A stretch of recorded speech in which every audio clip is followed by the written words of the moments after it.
The Jets play the Falcons on Sunday. Please, Jets offense, do something. We'll discuss this today on Locked On Jets. You are Locked On Jets, your daily New York Jets podcast. Part of the Locked On Podcast Network, your team every day.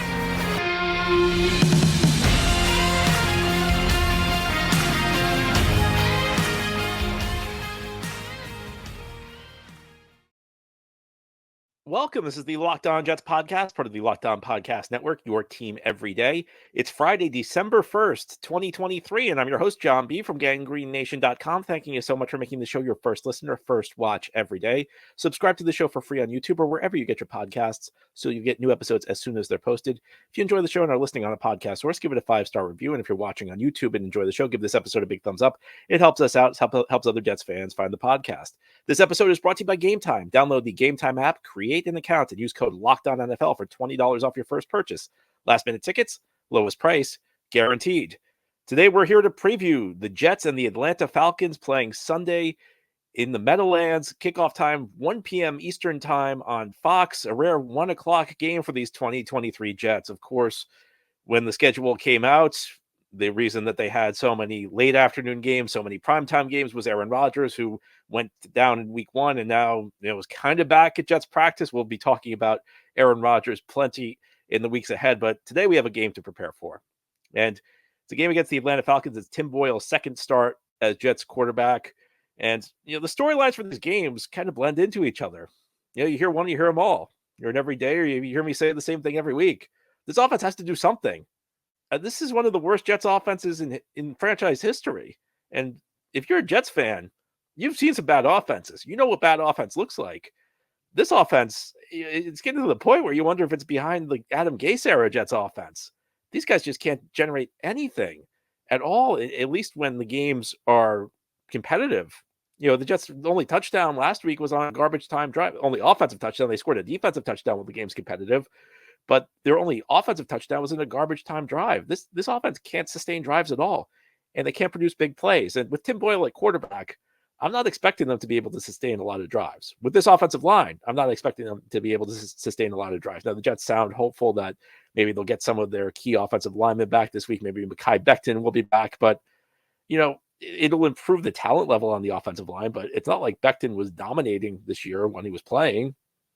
And once again, it means the Jets will be reshuffling this offensive line. And listen, you always want more talent in the lineup, but you also want offensive line continuity. And right now, the Jets aren't really giving you much of either. They don't have talent and they don't have any continuity from week to week. It makes it very difficult to play offense effectively. And we know the issues at receiver. It sounds like Allen Lazard's going to be back this weekend for the Jets. We'll see what that does for them. I mean, he hasn't really done a whole lot for them this year. It's an ugly situation for the Jets on offense. And it's almost like you don't care what it is. You just hope this offense can do something credibly. Anything. Please, offense, do something well. Do something effective in this game. And I think more than anything, the Jets, they just have to produce some big plays in this one because this is not an offense that's going to be built to put together a lot of 8-play drives. So when you can't do that, you have to hit the home run. And this is one of the reasons I went crazy earlier this week when Robert Saleh criticized Breece Hall for trying to hit the home run instead of lowering his shoulder and grind out extra yardage. There are other reasons. One of them is that Dalvin Cook's been doing that all season long, and all Saleh will talk about is his, the GPS speed he's got on the wearable devices in practice. Saleh never criticizes Dalvin Cook, but part of the reason Breece Hall is trying to hit home runs is that's the only way the Jets can produce big plays on offense. It's the only way the Jets can put points on the board. So Breece almost has to hit a homer, or you need Garrett Wilson to break a big run after a catch. Outside of that, there really aren't many mechanisms for this Jets team to produce on offense. And we know that, again, they don't have the pieces to put together many big drives. They essentially have to produce big plays. And one thing the Jets need to lean into, and I feel like a broken record on this as well, play action. When you can't push the ball down the field in the passing game on the conventional drop back game, that means you have to use play action. The Jets can't block for long enough for guys to get down the field. You can't have like 7-step drops. 7-step drops kind of outdated anyway in this day and age where you're in the shotgun so much. But the Jets can't block long enough for the receivers to get down the field. And even if they could, Jets don't really have any good deep threats on this team. I mean, as good as Garrett Wilson is, and he's an excellent receiver. If anything, Garrett Wilson's maybe a little underrated this season because being dragged down by this infrastructure around him. But if you can't generate big plays conventionally, that means you have to scheme them up. And there are plenty of teams in the NFL, and there have been plenty of teams in recent NFL history who have essentially designed their deep passing game around play action. And it works because, first of all, the defensive linemen have to respect the run. Defensive linemen have to play the run first. So when they see a handoff, it slows them down a little bit because they need to be in their gap. If you're a defensive lineman, you're assigned one or two gaps, space between tackles and guards, or guards and centers, or tackles and tight ends, or the guy at the end of the line and the big gap outside of him. You're assigned one of those areas. So you need to play within that gap if you think it's a run play. And then linebackers, they also get run assignments. So they run up to play the run. That leaves huge passing windows open. Jets aren't running play action at even a league average rate. It makes no sense. I mean, look, the analytics tell us that play action passing is more effective than regular passing. Teams should do it more than they do. It's also something that creates easier reads for a quarterback. And that's really important, especially when you have a quarterback who's shaky like Tim Boyle and a quarterback who just frankly is afraid to push the ball down the field. So why aren't the Jets running more play action? And it's not going to fix everything that's wrong with this offense, but with the defense the Jets have, they don't need their offense to play great. They just need their offense to do enough. And their offense has been, it's not just the offense has failed to do enough. This offense has not even looked credible for much of the season. And yeah, look, the Jets need to figure out ways to scheme their playmakers the ball in space better. I know Breece Hall drops passes, but the last couple of weeks, to the extent they've been able to do anything on offense, it's been getting the ball to Breece in space on passes. And yeah, you'll live with the occasional drop, but you have to do it. You have to figure out better ways to get Garrett Wilson the ball in his hands, because Garrett, he's tough to bring down because of his change of direction ability. He makes guys miss in the open field. I'd even throw Xavier Gipson in there. And I'm not really sold on Xavier Gipson as a player. I think the more I watch him, the more I wonder whether he'll just be remembered as the guy with like the one iconic moment for the Jets, where that punt return against Buffalo in overtime week 1. Because he really hasn't been that good as a return guy since then, and he's really not producing that much as a receiver, but he's got speed. So he's a guy you have to respect. I mean, I've seen a couple of plays this year where Jets put him in motion and fake a jet sweep to him, and defenders are kind of moved out of position because they know Gibson's got speed, so they have to respect the speed. Jets have to do something on offense. And maybe get Izzy Abanikanda a couple of carries. He's got some speed himself. He's a guy who can break a big run or two occasionally. They have to try and get something on offense. It's unbelievable how bad this offense is. It's unbelievable this offense has regressed from what it's been the last couple of years, because the last couple of years, this offense has not been very good. And yet somehow it feels like it's gotten worse. And it's to the point where it doesn't really matter what the Jets defense does. They can be excellent. And there have been many games this year where the Jets defense has been excellent. There have been some games where they've been okay, maybe 2 games where they've been bad. Those games were Dallas and Buffalo. But the defense on the whole has been good enough to win the Jets most games this year. It's just this offense has been so bad that they haven't been able to do a whole lot. Now, here on the Locked On Jets podcast, we're going to turn our attention to that defense, because I think we know at this point, even if the offense gives you a couple big plays, it's going to be on the defense to win this game, to make big plays of its own. And we'll go into more detail on that as we continue this Friday edition of Locked On Jets. This episode is brought to you by FanDuel. As the weather gets colder, the NFL offers stay hot on FanDuel. And right now, new customers can get $150 in bonus bets with any winning $5 moneyline bet. Again, that's $150 if your team wins. So I don't know. Maybe you still have faith in this Jets team. Maybe you want to bet on them. Again, $5 moneyline bet gets you $150 if your team wins. Or maybe you want to bet against the Jets. Maybe you're thinking more with your heart instead of your head. Or maybe you want to pick another game. Well, it doesn't matter, because if you've been thinking about joining FanDuel, there's no better time to get in on the action. The app is easy to use, and there's a wide range of betting options, including spreads, player props, over-unders, and more. Jets 3-point home underdogs this weekend, over-under of 34. I'd take the under. Visit FanDuel.com/lockedon, and you can kick off the NFL season. Again, FanDuel.com/lockedon. FanDuel, official partner of the NFL. Thank you so much for making Locked On Jets your first listen, our first watch every day, and a big shout out to you every day, or as this is a daily podcast covering the New York Jets. We have new episodes each day through the week, Monday through Friday, and then bonus episodes as needed. Frequently after games, I'll do a bonus episode. Sometimes if there's big news that breaks during the day, we'll do a bonus episode. Jets are playing the Falcons this weekend. look, I think we all know the defense has to come to play. I mean, look, the Jets have won 4 games this season. In 3 of those games, they forced at least 3 turnovers. In 2 of the 4 games, they have forced 4 turnovers. And the other game in that mix was a game against the Giants where the defense barely gave up anything. And the Giants kind of even stopped trying to score in the second half because they were afraid of turning the ball over.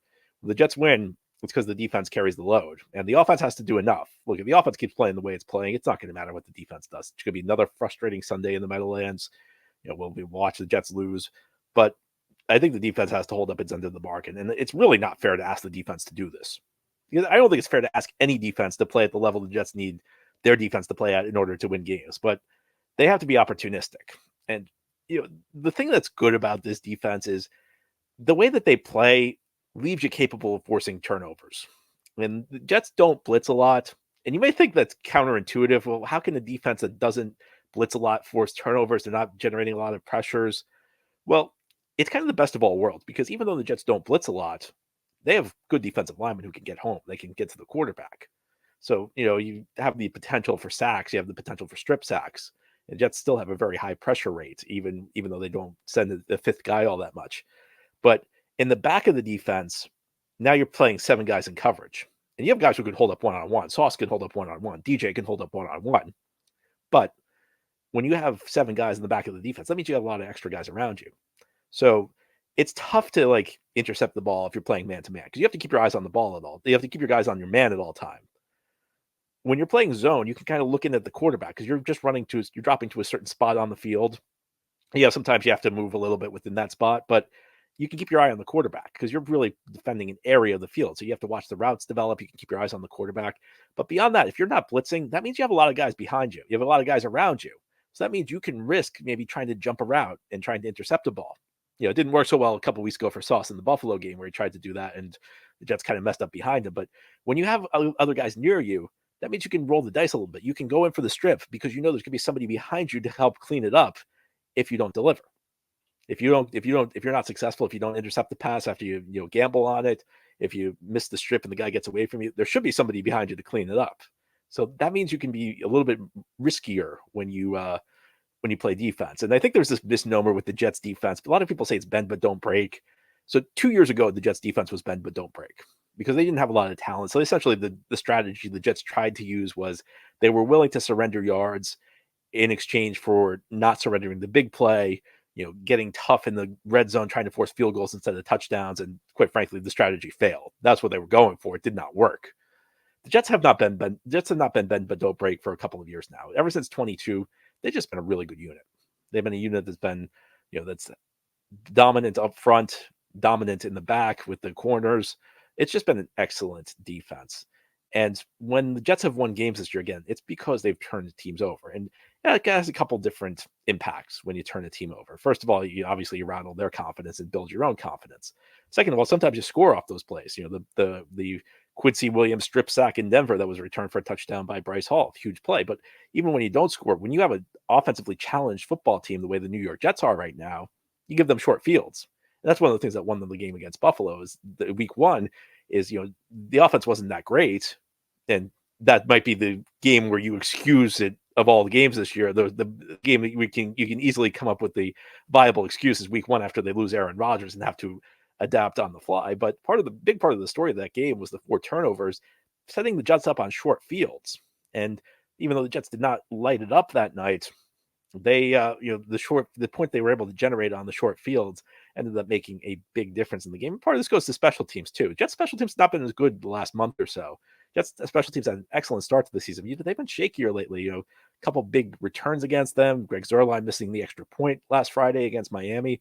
This Jets special teams unit needs to shape up, and that's another unit that can produce big plays. They of course did produce the touchdown, the Xavier Gibson return in overtime, but even then, the short field, or in some instances, putting the other team's offense in the long field. If the Jets can force a quick 3 and out, then you flip field position. So lots of guys need to step up, and I think you look to the stars. I think you look to Bryce Huff.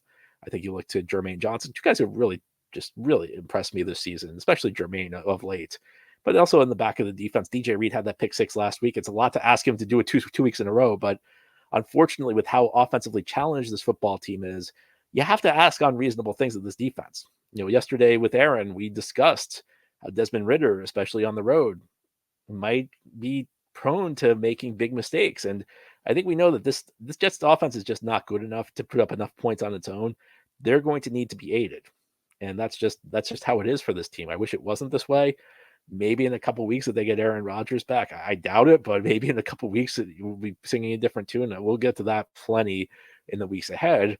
But this defense essentially needs to make the big plays. It's going to be a game of big plays if the Jets are going to win this one. They need to produce a couple on offense, and then defense and special teams need to pick up the slack for what the Jets aren't giving you on offense. And really, for this football team right now, that's the formula. Now, head here on the Locked On Jets podcast, we'll talk about what this game means for the New York Jets.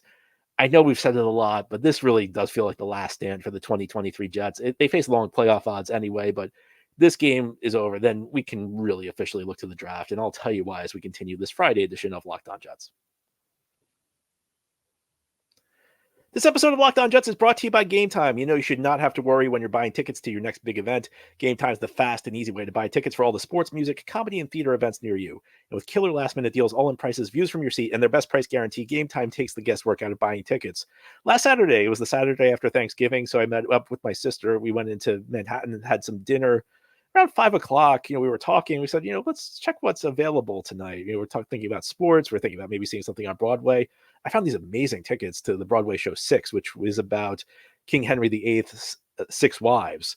And these were third row center. And these are like at a price that usually doesn't even get you into a Broadway theater. It has you at the very back. I mean, these are the kind of deals Gametime has.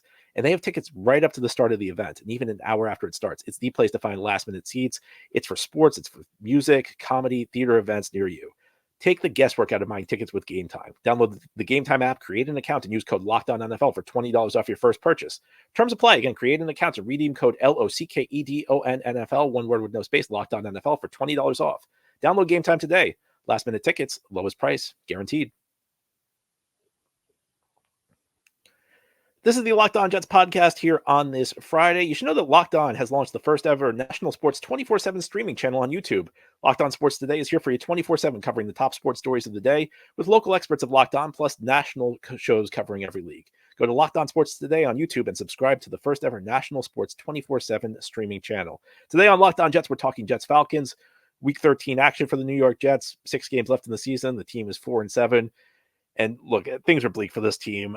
I think that they're just about done with the playoffs, trying to end this 13-year playoff drought. Things are just not going their way this year, and that started week 1 in many ways against the Buffalo Bills when Aaron Rodgers, the quarterback they traded for from the Green Bay Packers this offseason, suffered a torn Achilles. Rodgers now back at practice. But it's all going to be moot if the Jets lose this game.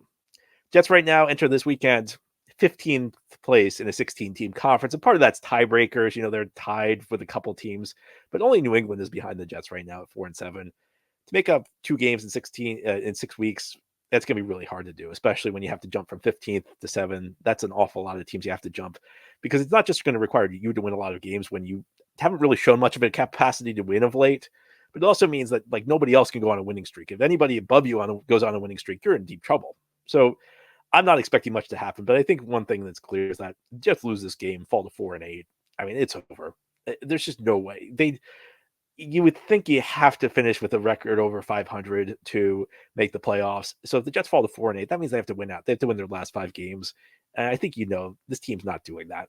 This team's not going to overcome that. And they're probably not going to overcome it anyway. But we talked about early in the season how this team just, especially after Rodgers went down, they did not have the ability to run off like a 5-game winning streak. And that was the reason that the first 6 weeks at the time seemed so critical, is that the Jets could not fall to 1-5 or 0-6. And, the NFL season doesn't always resemble reason. There's not always logic when you talk about how a team performs during a season. Jets went 3-3 for the first 6 games. That was the toughest part of the schedule on paper. And I think it's true. The schedule has not been as tough in recent weeks as the Jets have fallen on this 4-game losing streak. Not that Miami or Buffalo are easy games. Not even that the Raiders are that easy of a team since they fired Josh McDaniels. But this team weathered the early stretch of the season, and a lot of it was just kind of things were going their way. They were getting fortunate bounces. And that wasn't to take away from what the team did. Sometimes a successful season is based on a couple of fortunate bounces here or there at key spots. It felt like the Jets were getting them. And then, they stopped getting the bounces, and the offense just did not play better. the offense continued to struggle. Um, I'm trying to come up with a reason that the Jets are playing other than, I don't know, maybe saving some jobs, maybe playing for draft position. It's tough, but at least with a win this week, you can kind of start to scratch out a way. Maybe the Jets can do this thing. I think that what the Jets are trying to do, and I don't think this is a good decision. I think that the Jets are just trying to like keep this thing alive for a point where Rodgers can get back. And I'll be honest with you, I think they should shut him down. I think it's crazy that they're even considering playing him. Yesterday, Rodgers talked to the media, and he said that, if he's not going to be 100% if he plays, why are we even discussing this? On McAfee's show the other day, he said he's running on the injured foot with like 70% of his weight on the treadmill.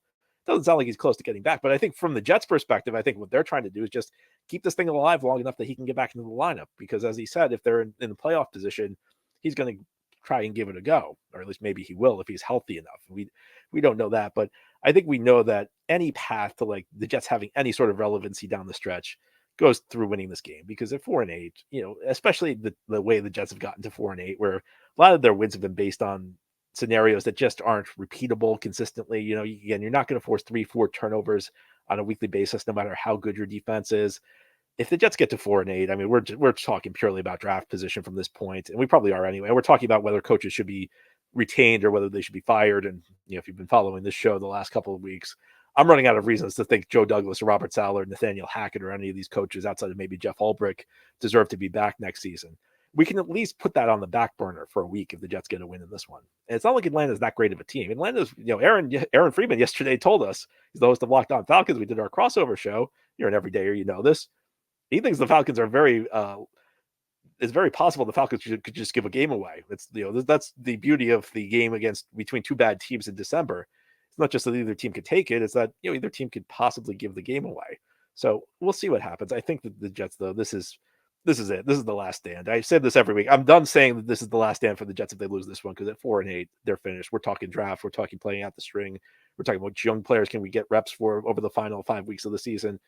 Jets just desperately need a win in this one, and I wish I had more confidence going in. I'm sure you're not very confident either, but it's what we got right now. Anyway, that's all for today's episode. This has been the Locked On Jets podcast, part of the Locked On Podcast Network. Your team every day is our motto. As always, if you enjoyed the show, hit the subscribe button where you're watching or listening so that you'll never miss an episode. If you enjoyed the show and are listening on a podcast source, give it a 5-star review. And if you're watching on YouTube, give this episode a big thumbs up. It helps us out, helps other Jets fans find the podcast.